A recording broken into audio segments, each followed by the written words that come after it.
Hello dear friends, welcome to our YouTube channel Sanu chemistry classes. Dear friends, आज हम लोग oxidation reduction के lecture number 7 में advance problem solve करेंगे। तो चलिए स्टार्ट करते हैं प्रॉब्लम सॉल्व करना। पहला प्रॉब्लम है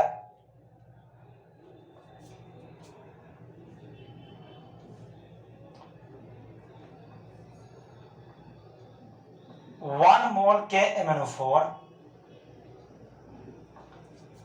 gain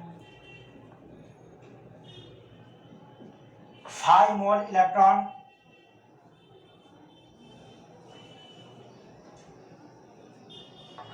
and convert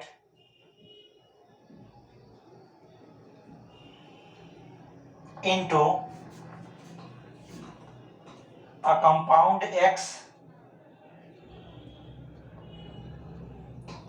1 mole K MnO4 gain 5 mole electron and convert into a compound X.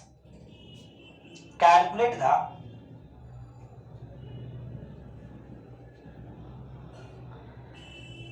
the oxidation number of manganese in the compound X. Calculate the oxidation number of manganese in the compound X. If the oxidation number of potassium and oxygen don't change.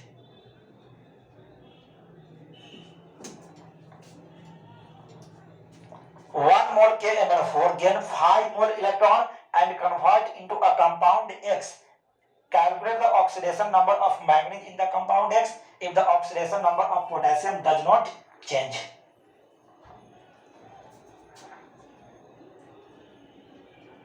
क्या करा है question? K MnO4 का एक मोल 5 मोल electron को gain करता है और convert होता है कंपाउंड X में।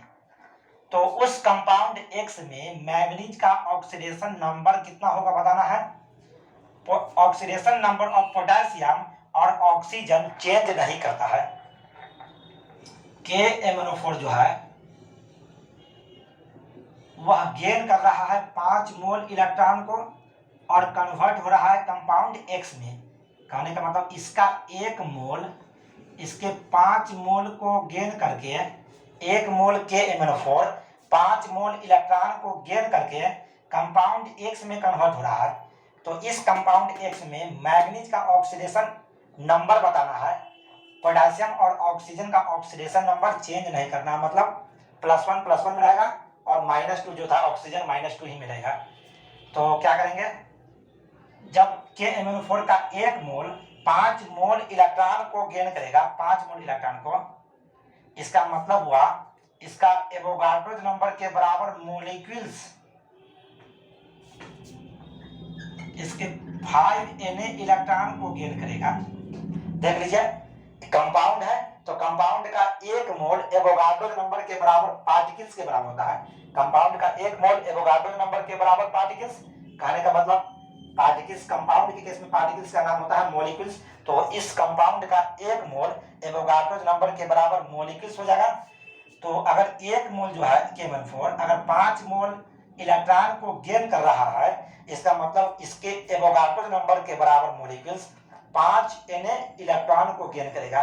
एक मोल इलेक्ट्रॉन मतलब एवोगाड्रो नंबर के बराबर इलेक्ट्रॉन, तो 5 मोल इलेक्ट्रॉन मतलब 5 इंटू एवोगाड्रो नंबर के बराबर इलेक्ट्रॉन। अब देख लीजिए यहाँ पर K MnO4 जो है उसके एक मोलिक्यूल्स में मैग्नीज का कितना एटम है? एक एटम है। K MnO4 कंपाउंड है, इसके एक मोलिक्यूल्स में देखेंगे तो मैग्नीज का कितना एटम है? एक एटम है। तो इतना मोलिक्यूल्स में मैग्नीज का कितना एटम होगा? तो इतना ही एटम होगा, Na एटम ऑफ मैग्नीज। एक मोलिक्यूल्स अगर K MnO4 लेंगे, K MnO4 का एक मोलिक्यूल्स, उसमें मैग्नीज का कितना एटम? एक एटम। तो हमारे पास यहाँ पर एवोगाड्रो नंबर के बराबर मॉलिक्यूल्स है K MnO4 का, तो उसमें एवोगाड्रो नंबर के बराबर एटम ऑफ मैग्नीज होगा। तो Na एटम ऑफ मैग्नीज हो गया, इसमें Na मॉलिक्यूल्स में Na एटम ऑफ मैग्नीज होगा, यह गेन करेगा 5 Na इलेक्ट्रॉन को। अब यहां पर देख लीजिए मैग्नीज का Na एटम 5 Na इलेक्ट्रॉन को गेन कर रहा है, इसका मतलब 1 एटम ऑफ मैग्नीज गेन करेगा 5 इलेक्ट्रॉन को। यूनिट मेथड से निकाल लेंगे तो यहाँ पर Na एटम जो है वह 5 Na इलेक्ट्रॉन को गेन कर रहा है, तो एक एटम Na कट जाएगा तो 5 इलेक्ट्रॉन को गेन करेगा। इसका मतलब हम लोग यहाँ पर पता कर लिए कि मैग्नीज का एक एटम 5 इलेक्ट्रॉन को गेन करेगा। तो यही देखना था कि मैग्नीज का एक एटम कितने इलेक्ट्रॉन को गेन करता है, हम लोग को यही वास्तव में देखना था। तो यहाँ पर मैग्नीज का एक एटम 5 इलेक्ट्रॉन को गेन कर रहा है। अब देख लेते हैं कि मैग्नीज इस कंपाउंड में किस ऑक्सीडेशन नंबर में था। तो इसमें जानते हैं हम लोग कि इसका ऑक्सीडेशन नंबर होगा +7, निकालेंगे +1 + x +-2 × 4 = 0, तो x का वैल्यू कितना आएगा +7, मतलब KMnO4 में मैग्नीज का ऑक्सीडेशन नंबर है +7। अब यहाँ पर कह रहा है कि मैग्नीज का एक एटम 5 इलेक्ट्रॉन को गेन कर रहा है, तो गेन करेगा तो जो कंपाउंड X बनेगा उसमें पक्का मैग्नीज हो जाएगा +2 के फॉर्म में, क्योंकि +7 के फॉर्म में है। अब 5 इलेक्ट्रॉन इसका एक एटम गेन करेगा, इसका एक एटम 5 इलेक्ट्रॉन को गेन करेगा, तो एक एटम पर कितना ऑक्सीडेशन नंबर था +7, तो 5 इलेक्ट्रॉन गेन किया मतलब 5 नेगेटिव इसके पास आया, तो बचेगा 2 पॉजिटिव, 7 पॉजिटिव 5 नेगेटिव आएगा, गेन करेगा 5 नेगेटिव को, तो बचेगा कितना पॉजिटिव +2। तो मैग्नीज इसमें +2 ऑक्सीडेशन नंबर में होगा। तो पूछा गया था कि X कंपाउंड में मैग्नीज का ऑक्सीडेशन नंबर कितना है, तो हो जाएगा +2। इसके बाद देखते हैं दूसरा क्वेश्चन। मतलब ऐसे क्वेश्चन में हम लोगों को सबसे पहले मैग्नीज का एक एटम पर देख लेना चाहिए कि मैग्नीज का एक एटम कितने इलेक्ट्रॉन को गेन कर रहा है कि लॉस कर रहा है, उसके बाद क्वेश्चन सॉल्व हो जाएगा।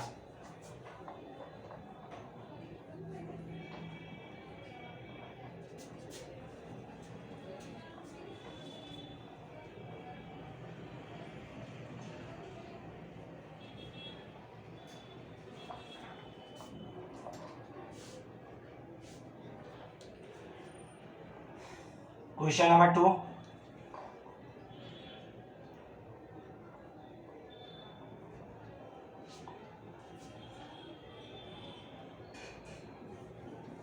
One mole K2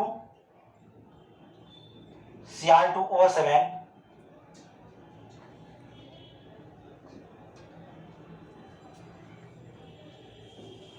gain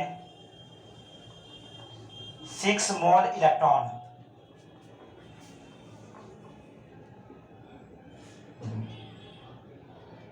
and convert into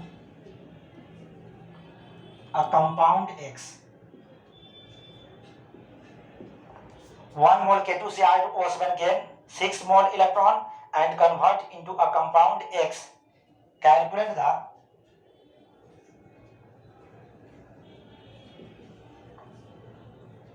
oxidation number of chromium in the compound X.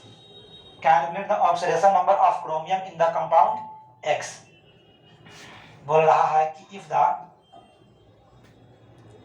oxidation number of potassium and oxygen not change,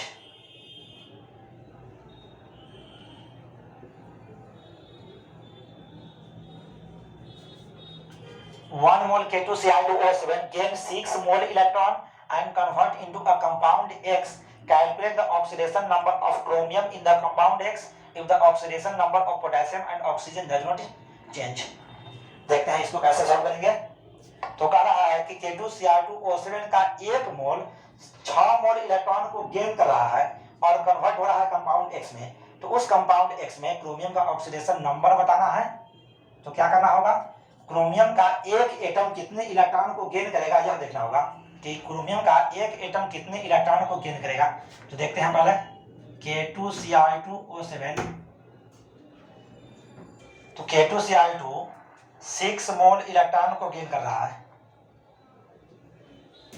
और कन्वर्ट हो रहा है कंपाउंड एक्स में।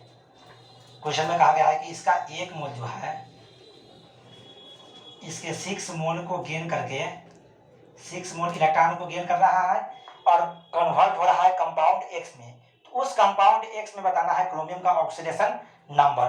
तो यहाँ पर देख लीजिए, अगर K2Cr2O7 का 1 मोल 6 मोल इलेक्ट्रॉन को गेन कर रहा है, इसका मतलब इसका एवोगाड्रो नंबर के बराबर मोलिक्यूल्स 6Na इलेक्ट्रॉन को गेन करेगा, क्योंकि कंपाउंड का 1 मोल जो है वह एवोगाड्रो नंबर के बराबर मोलिक्यूल्स के बराबर होता है। तो 1 मोल अगर 6 मोल इलेक्ट्रॉन को गेन कर रहा है तो एवोगाड्रो नंबर के बराबर मोलिक्यूल्स, 1 मोल इलेक्ट्रॉन मतलब एवोगाड्रो नंबर के बराबर electron.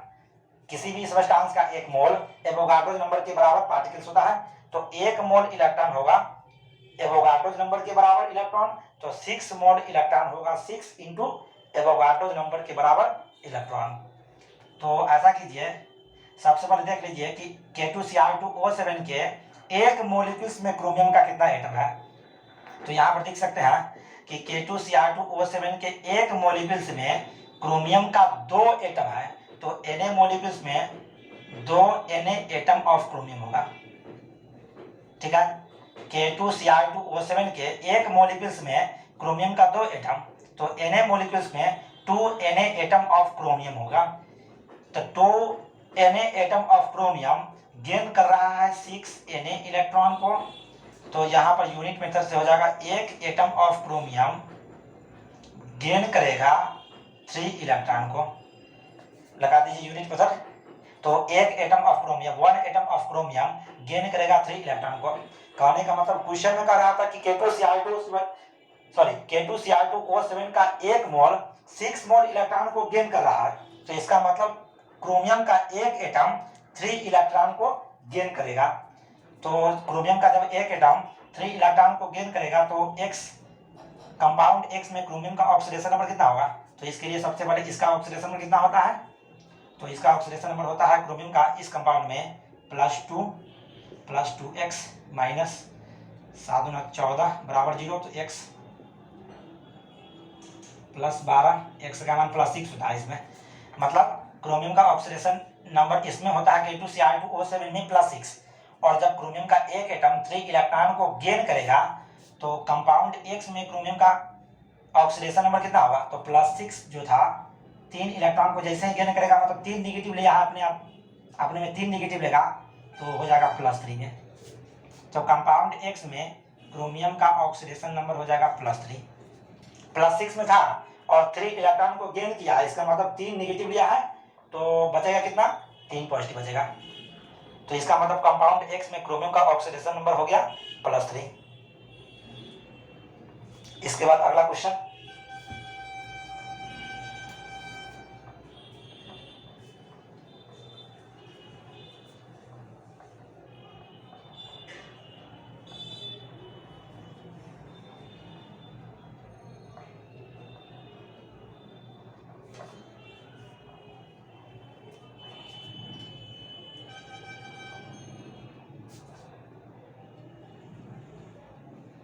Question number 3, 2 mole N2H4 loss 20 mole of electron and convert into a compound X. Calculate the oxidation number of nitrogen in the compound X. If the oxidation number of hydrogen and oxidation number of hydrogen not change.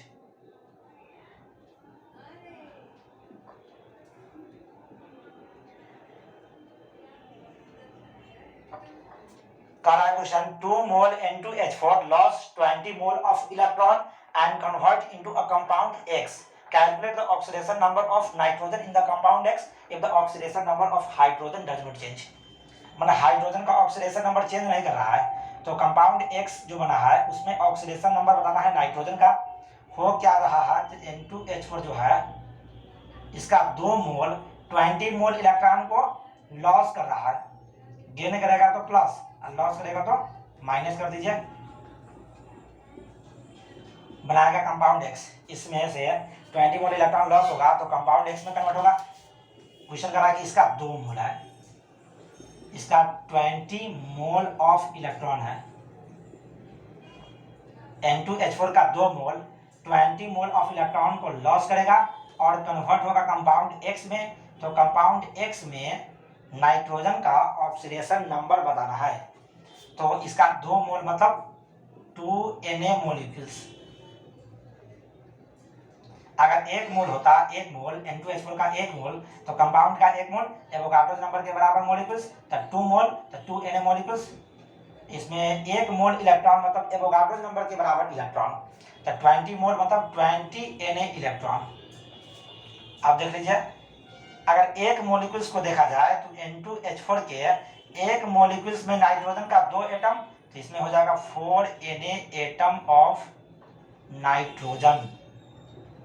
N2H4 के 1 molecules में nitrogen का कितना atom, 2 atom, तो इतना molecules में nitrogen का कितना atom, 2 Guna 4Na atom of nitrogen loss करेगा 20Na इलेक्ट्रॉन को। तो 1 एटम ऑफ नाइट्रोजन कितना लॉस करेगा, 5 इलेक्ट्रॉन को लॉस करेगा।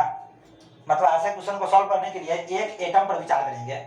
जिसका भी पूछेगा ना कंपाउंड X में ऑक्सीडेशन नंबर बताइए उस एलिमेंट का, तो उसके 1 एटम पर विचार करेंगे हम लोग। तो नाइट्रोजन के 1 एटम, नाइट्रोजन का 1 एटम 5 इलेक्ट्रॉन को लॉस किया, 2 मोल लॉस किया 20 मोल इलेक्ट्रॉन को, तो 2Na मोलिक्यूल्स लॉस किया 20Na इलेक्ट्रॉन को, तो 4Na atom of nitrogen loss किया 20Na इलेक्ट्रॉन को।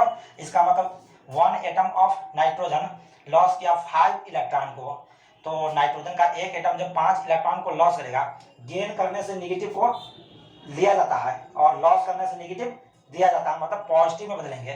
तो इसमें नाइट्रोजन किस ऑक्सीडेशन नंबर में था देखते हैं, इसका निकालते हैं। ऑक्सीडेशन नंबर X मान के X × 2 plus 1 × 4 is equal to 0, तो 2X plus 4 is equal to 0, X बराबर -2 में था, मतलब नाइट्रोजन था -2 ऑक्सीडेशन नंबर में। और कन्वर्ट जब 20 मोल इलेक्ट्रॉन लॉस किया, मतलब यहाँ पर देख लीजिए नाइट्रोजन का 1 एटम जो है वह 5 इलेक्ट्रॉन को लॉस करेगा, तो हो जाएगा लॉस करने से पॉजिटिव आएगा, तो नाइट्रोजन बदल जाएगा, -2 में था, अब 5 इलेक्ट्रॉन लॉस किया, मतलब 5 प्लस हो जाएगा, 3 प्लस में कन्वर्ट होगा, मतलब नाइट्रोजन, क्योंकि गेन करेगा तो नेगेटिव लेगा और लॉस करेगा तो नेगेटिव देगा, मतलब 5 नेगेटिव खत्म कर लिया है, तो कन्वर्ट हो जाएगा नाइट्रोजन +3 में। अगर यही गेन करता तो -2 में था और गेन करता मतलब 5 इलेक्ट्रॉन लेता, मतलब 5 नेगेटिव प्लस करता तो -7 में जाता, लेकिन अभी लॉस किया है तो -2 लॉस किया, मतलब इसमें से घटा देंगे -5 को, 5 नेगेटिव को, तो जो -2 + 5 इज इक्वल टू +3, तो +3 में हो जाएगा, तो नाइट्रोजन कन्वर्ट हो जाएगा +3 में, मतलब कंपाउंड X में नाइट्रोजन का ऑक्सीडेशन नंबर होगा +3।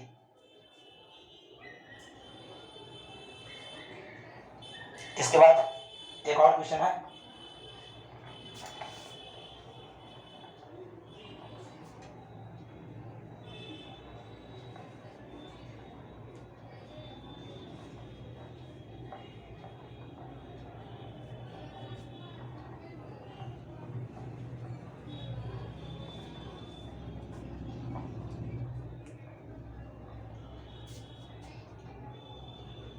Question number 4, oxidation number of most electronegative element in the product in the product of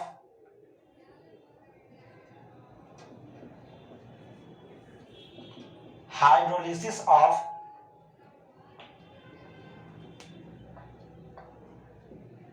Marshall's acid, oxidation number of most electronegative element in the product of hydrolysis of Marshall's acid, मतलब marshals acid के hydrolysis के product में, marshals acid के hydrolysis के product में most electronegative element का oxidation number बताना है। हाइड्रोलिसिस का मतलब क्या होता है? रिएक्शन विथ वाटर, वाटर के साथ रिएक्शन। हाइड्रोलिसिस का मतलब होता है रिएक्शन विथ वाटर। इसका मतलब मार्शल्स एसिड का वाटर के साथ रिएक्शन कराना है और जो प्रोडक्ट बनेगा उसमें मोस्ट इलेक्ट्रोनेगेटिव एलिमेंट का ऑक्सीडेशन नंबर कितना होगा वो बताना है। तो मार्शल एसिड क्या होता है? H2S2O8, यह होता है मार्शल्स एसिड। तो H2S2O8 इसका क्या करेंगे? हाइड्रोलिसिस कराएंगे, इसका मतलब वाटर से रिएक्शन कराएंगे H2O से, और कन्वर्ट किसमें होगा? यह कन्वर्ट होता है H2SO4 और H2O2 में। H2SO4 सल्फ्यूरिक एसिड और हाइड्रोजन पेरोक्साइड में कन्वर्ट होता है H2O2 में। तो यहाँ पर देख लीजिए कि मार्शल एसिड के हाइड्रोलिसिस के प्रोडक्ट, मतलब यह प्रोडक्ट हुआ, इसके प्रोडक्ट में मोस्ट इलेक्ट्रोनेगेटिव एलिमेंट का ऑक्सीडेशन नंबर बताना है। तो मोस्ट इलेक्ट्रोनेगेटिव एलिमेंट इस प्रोडक्ट में कौन कौन है? तो इसमें इस प्रोडक्ट में देखते हैं मोस्ट इलेक्ट्रोनेगेटिव एलिमेंट। तो हाइड्रोजन, सल्फर और ऑक्सीजन में मोस्ट इलेक्ट्रोनेगेटिव होता है ऑक्सीजन, और इसमें हाइड्रोजन और ऑक्सीजन में मोस्ट इलेक्ट्रोनेगेटिव होगा ऑक्सीजन। तो इसका मतलब इस प्रोडक्ट में बताना है ऑक्सीजन का ऑक्सीडेशन नंबर, और इस प्रोडक्ट में बताना है ऑक्सीजन का ऑक्सीडेशन नंबर। तो इसमें जानते हैं कि यह कंपाउंड है, तो सिंपल कंपाउंड है, इसमें ऑक्सीजन का ऑक्सीडेशन कितना होगा? -2 हो जाएगा, और इसमें पेरोक्सी बॉन्ड होता है तो पेरोक्साइड में ऑक्सीजन का ऑक्सीडेशन नंबर हो जाएगा -1। यह सिंपल कंपाउंड है। किसी भी कंपाउंड में ऑक्सीजन का ऑक्सीडेशन नंबर -2 होता है और पेरोक्साइड में ऑक्सीजन का ऑक्सीडेशन नंबर होता है -1। तो बोला गया था कि पूछा गया था कि मार्शल एसिड के हाइड्रोलिसिस के प्रोडक्ट में मोस्ट इलेक्ट्रोनेगेटिव एलिमेंट का ऑक्सीडेशन नंबर बताइए। तो इसमें -2 हो गया, इसमें हो गया -1। तो चलिए इस वीडियो लेक्चर में इतना ही, तब तक के लिए all the best, thank you.